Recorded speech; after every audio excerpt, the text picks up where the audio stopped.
to'kilib qolgan qoshimni qayta chiqazib berdi mana shu. Qoshlarim hozir bo'yalmagan. Buni yaqindan ko'rsatishim mumkin.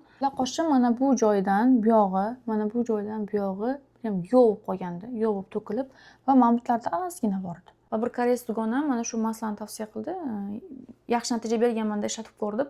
Buni saytiga kirganimda men yozilgandiki 20 kunda natija ko'rsatib boshlaydi. Agar 20 kunda natijasini ko'rmasangiz, tovarni qaytarib olamiz, pulingizni qaytarib beramiz deb yozilgandi-da. Shu darajada garantiya beryaptiki, unga ishonib sotib oldim-da, o'sha garantiyasiga ishonib. Koreyada shunaqaki sistema haqiqatan deyildimi, qiladi-da. Ular masalan, pulingni qaytarib beraman, natija bo'lmadi dedimi? Agar men natija bo'lmadi deb olib borganimda, u pulimni indamasdan qaytarib beradi, hech qanaqa muammosiz.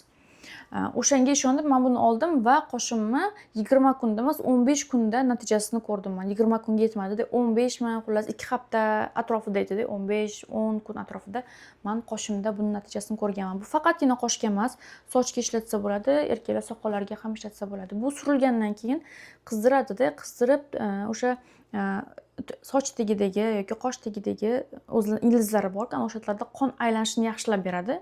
Shuni hisobiga endi chiqish kerak bo'lgan mayda, to'kilgan xullas hammasini jonlantirib chiqarib tashlaydi-da. Biz qoshga, sochga, soqolga kerakli bo'lgan har qanaqa vitaminlar mana shu ichida bor.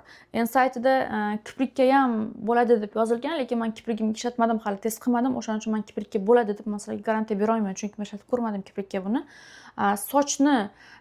Sochga ishlatilgandagi otsiflari Telegram kanali yuqorisiga chiqsanglar bor. Sochlarni do'pposlarni qo'yganman klientlarimniki. Haqiqatan zo'r o'stirib bergan.